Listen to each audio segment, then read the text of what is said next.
सकाळपासून आपण इथं बसलोय, एवढ्या वेळेत तर कुठल्याच जागेवर पाणी घेऊन आलो असतो,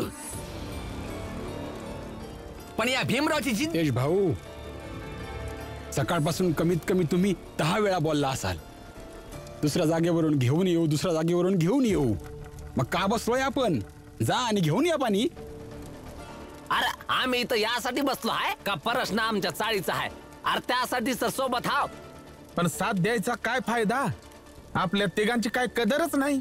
असं नाहीये काका, आम्हाला किंमत आहे तुमची. तुम्ही इथे येऊन आमच्या सोबत बसला आहात, चांगलं वाटतंय, हिम्मत मिळते आम्हाला. वा भीमराव वा, काय बात आहे. तुला तर हिम्मत मिळते, पण आम्हाला काय मिळते? सकाळपासून इथं बसलोय, एकदा आपण इथून चाळीत गेलो आणि तिथनं परत इथं आलो. हे सगळे खात पित आहेत आणि आपण उपाशी तपाशी आहोत. आणि भीमराव, एक गोष्ट मला तुझ्याकडून समजून घ्यायची आहे. तू नेहमी म्हणतोस ना की मी सांगितलेल्या रस्त्याने चालला तर म्हणे जीत मिळते, पण गेल्या कित्येक तासापासून आपण हरतो आहोत. आता तहान आणि भूक सहन होत नाहीये. बोल, आम्ही काय करायचं? बोल.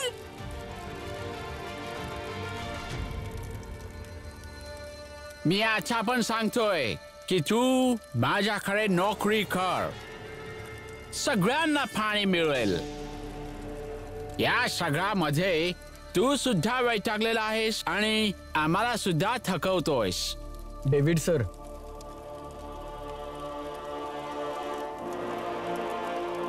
एक दिवस पण नाही झाला या लढाईला आणि तुम्ही बोलताय तुम्ही थकलात.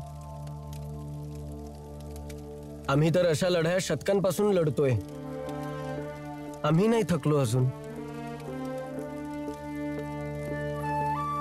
इतक्या लवकर नका थकू तुम्ही सुद्धा, आणि आम्हीही थकणार नाही. हितेश काका, मला माहिती आहे की आजची रात्र आपल्या सगळ्यांसाठी खरंच एक काळी रात्र आहे, पण मला पूर्ण विश्वास आहे उद्या एक नवीन सकाळ होईल आणि ती सकाळ नवीन ऊर्जा घेऊन येईल.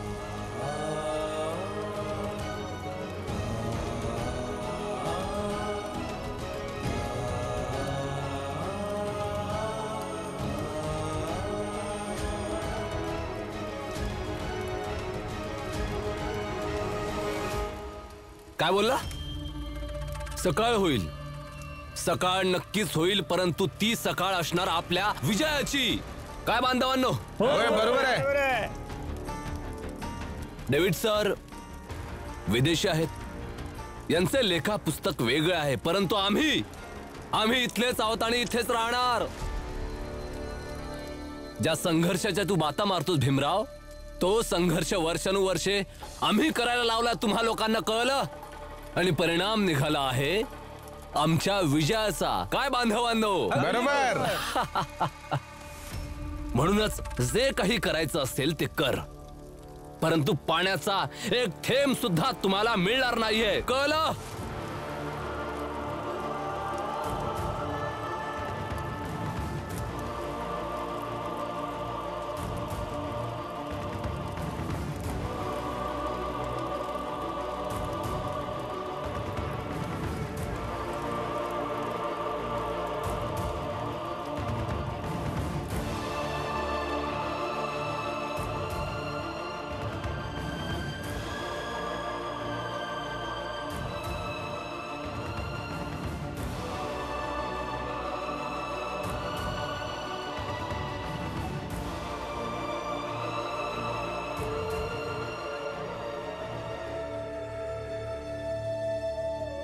आता काय करायचं? माहित नाही रमा, सकाळपासून सगळे उपाशी आहेत. कोणीही काहीही खाल्लेलं नाहीये, ना पाणी प्यायले, आणि ही पाण्याची लढाई आहे. जास्त काळ लढू नाही शकणार. काही ना काही उपाय तर काढावाच लागेल. सकाळपासून विचार तर करतो आहोत, पण कुठे का उपाय सापडतोय? आता एकच पर्याय उरलाय. कोणता? डेव्हिडकडे नोकरी करण्याचा? हो. रामजी, जा जा जाऊन बघ दोघे जण काय गप्पा मारतायत. आपल्या मुलाची साथ नाही देणार? जा. तुला माहितीये, जर तुझ्या जागी आम्ही असतो आणि आमचा मुलगा या भीमराव सारखा असता तर आम्ही कान पिळून रागावून बोललो असतो की आपलं हे नाटक सोड आणि गुपचूप मोठ्या साहेबांकडे नोकरी कर. स्वतःलाही त्रास देतो, आपल्या म्हाताऱ्या बापालाही त्रास देतो. लाज नाही वाटत का रे तुला? असं म्हटलं असतं. प्रचंड देवजी, म्हणून तर भीमभाऊंचे वडील तुम्ही नाही, आमचे बाबा आहेत. जेव्हापासून आपण या धरण्यावर बसलोय तेव्हापासून एक गोष्ट बघतोय की ह्यांच्या घरात ते सगळेजण जरा जास्तच बोलतात. घरात नाही, भीमदादाच्या पूर्ण चाळीमध्ये ज्यांच्या ज्यांच्याकडे बुद्धी आहे ते सगळेजण बोलतात, आपल्या अधिकारासाठी बोलतात. ए दीपक, म्हणजे तुला काय म्हणायचंय की आमच्याकडे काही डोकं नाही काय? नाही नाही हितेश भाऊ, असं काय बी नाही. पाण्याच्या लढाईसाठी तर नक्कीच बुद्धी आहे, नाहीतर तुम्ही लोक असं आमच्या बरोबर बसलेले नसतात. कसल्या गोष्टी बोलताय तुम्ही? तिकडे तुमच्या समर्थनासाठी बसले आहेत. आता समद्यांना जाऊन काय सांगू? डेव्हिडकडे नोकरी करायला जात आहे. समधी हरून जातील. हे सगळं मला माहित नाही रमा. आता फक्त हाच एक मार्ग उरलाय.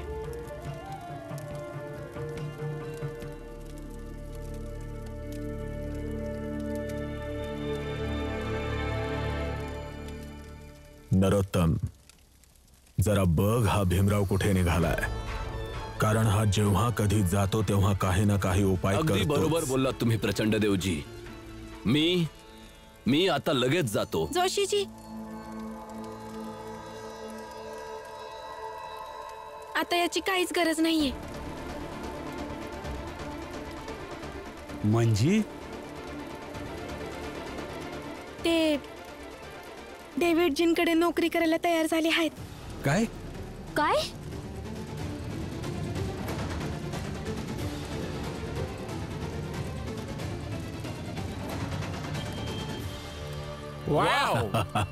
Great news. अभिनंदन तुमचं. डोकं फिरलं आहे का त्याचं? मी आता लगेच बोलतो.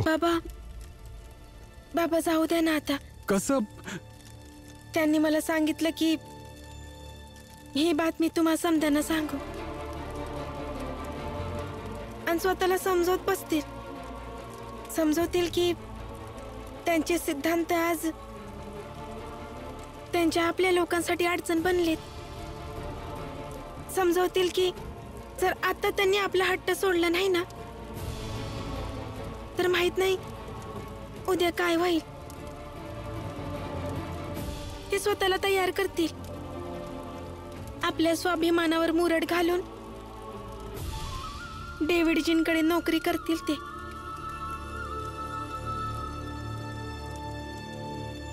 पण भीमभाऊंना असं करायची काय गरज होती? हा तर भीमचाच हट्ट होता की आम्ही पाणी इथूनच घेऊ, याच एहेरीतून. नाहीतर आम्ही तर पूर्ण शहरात भटकून कसं बी करून पाणी घेऊन आलोच असतो. शोभा, भीमला जे बरोबर वाटलं त्याने ते केलं. सकाळपर्यंत वाट बघतोय.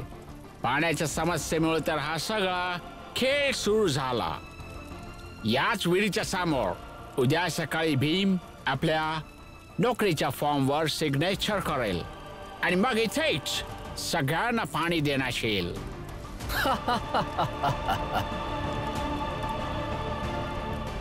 बांधवांनो, हा आपला विजय आणि या विजयाचा आनंदोत्सव सुरू राहिला पाहिजे. खा सगळेजण.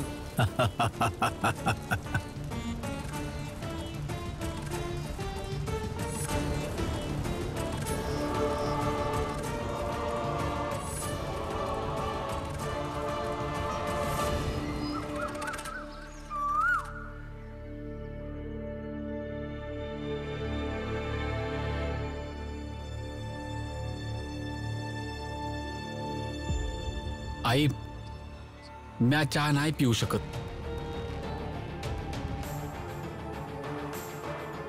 आई म्हणून बोलवतोस म्हणून सारखं विचारणं कर्तव्य आहे माझं. काल रात्री सुद्धा विचारलं होतं, आता सुद्धा विचारते आहे. काही पाहिजे का नाही ते तू बघ. नाही पाहिजे. जिजाबाई, तिथे तुझा नवरा उपाशी थापाशी बसला आहे अन तू चाय पितेस, जेवण करतेस. तुझ्या मनामध्ये तुझ्या नवऱ्यासाठी सुद्धा प्रेम नाहीये. तुम्ही गप्प राहा ना जरा. जेव्हा बघावं तेव्हा ज्ञान देत असता. तुम्हाला नाही प्यायचं तर नका पिऊ ना. विचार केला की तुम्ही दोघे बसून चाय प्याल तर मी तुमच्या सोबत पियेल. जर नसेल प्यायची तुम्हाला तर मी आज जाऊन पिते. जिजाबाई, अगं हा चाय मॅच पिऊन टाकतो. आनंदाची बातमी आहे. काय? भीमराव तर काल रात्रीच मैदान सोडून पळून गेला. काय? रमा बोलत होती की भीमराव बोलून गेला की उद्या सकाळी सकाळी डेव्हिड सरांकडे नोकरी करण्यासाठी तो रातभर विचार करेल आणि स्वतःला तयार करेल. अरे ही तर मोठी आनंदाची गोष्ट आहे. हितेश भाऊ, तुम्ही आणखीन एक चाय प्या. ही आजची सकाळ खूपच छान झाली आहे. भीम हारण्याची बातमी जी मिळाली आहे. अरे आनंद, भीमराव कुठे आहे? जेव्हा त्यानं डेव्हिड सरांकडे नोकरी करण्याचा निर्णय घेतलाच आहे तर बघ लवकरच डेव्हिड सरांना भेटून कागदावर सह्या पण कर.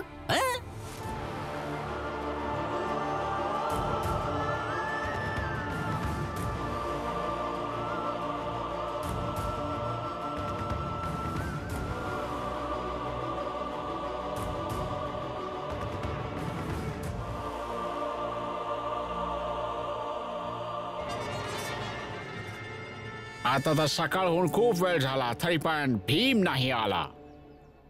डेव्हिड सर, तुम्ही कशाला काळजी करत आहात?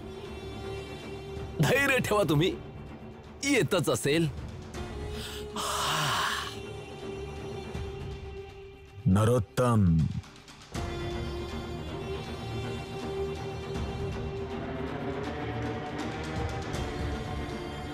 समजून घेत जा.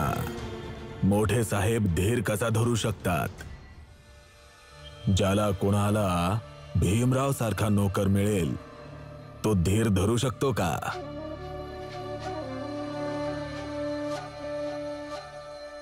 घ्या, आला बघा भीमराव.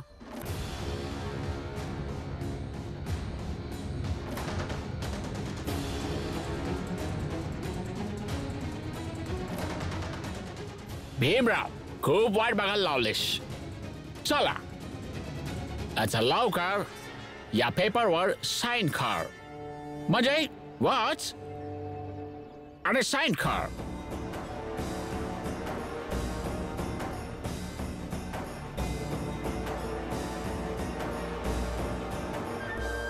भीमराव, वाईट वाटतंय ना? वाईट वाटतंय, वाटायला पाहिजे.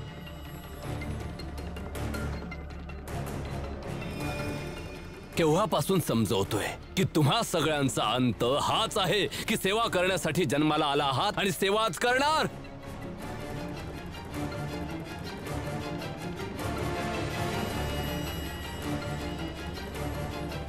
भीमराव इथं आलाच नाही. नाही, तो तर इथे आलाच नाहीये. पण तो तर हे सांगून आलाय की तो घरी जाऊन आरामात विचार करेल.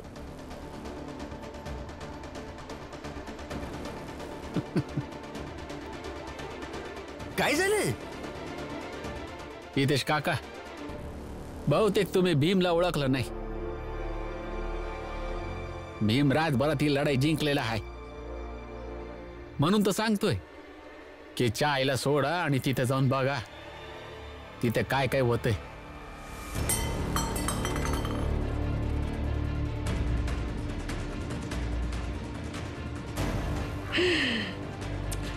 अरे जिजाबाई, तुझी एक चाय तर फुकट गेली, पण काळजी करू नको. 2 कप चाय उरली आहे ना, त्या 2ही तू पिऊन घे. आई, भीम लहानपणापासून बोलतोय, प्रत्येक समस्येचे निराकरण एका पद्धतीने होत नाही. म्हणून त्यानं या समस्येचे निराकरण कोणा वेगळ्या पद्धतीने केलं असणार.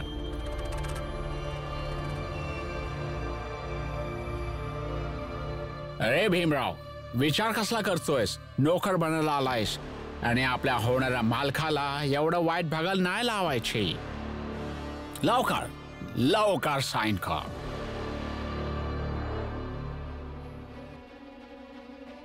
डेव्हिड सर, चुकीची गोष्ट आहे.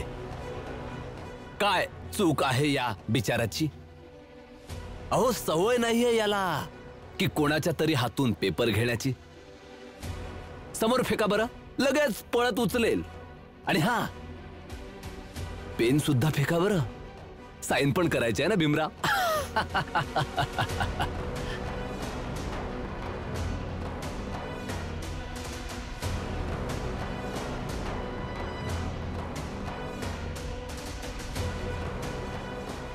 उचल आणि साइन कर.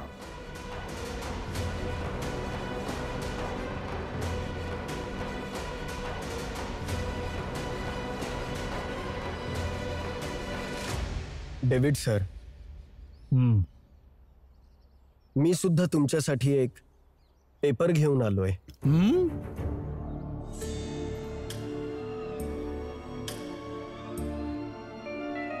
घ्या.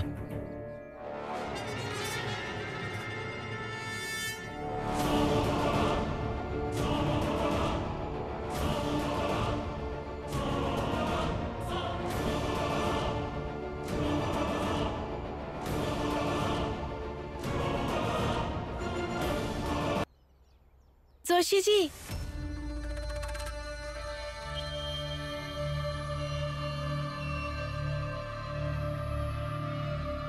रात्री जेव्हा माझा नवरा इथून निघून गेला तेव्हाच मला त्यांनी सांगितलं होतं.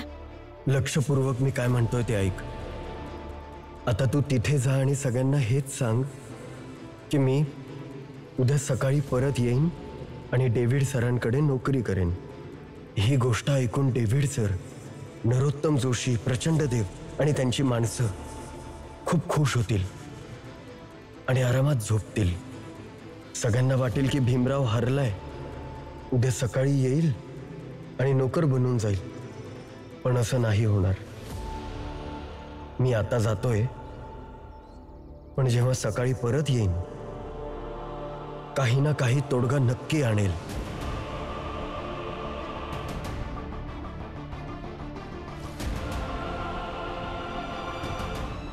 आणि जेव्हा रमा भीमचा डेव्हिडकडे नोकर बनण्याचा पक्ष घेत होती तेव्हाच मला वाटलं की काहीतरी नक्की आहे.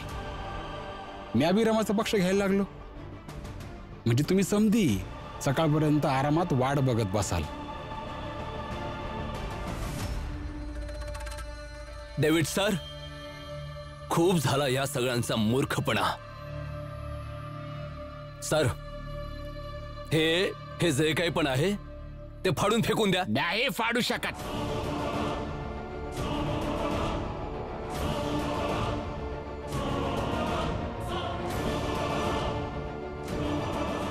कारण की सयाजी महाराजांचे आणि त्यांनी डायरेक्ट मोठ्या ऑफिसर बरोबर बोललेले आहे आणि ते लिहिलेलं आहे. कारण की भीमराव त्यांच्या स्कॉलरशिप मध्ये अभ्यास करतो तर आम्हा ब्रिटिशर्स त्यांच्या गोष्टींमध्ये ढवळाढवळ नाही करू शकत. मला त्यांची गोष्ट मानायलाच लागेल, नाहीतर माझी नोकरी धोक्यात येऊ शकते.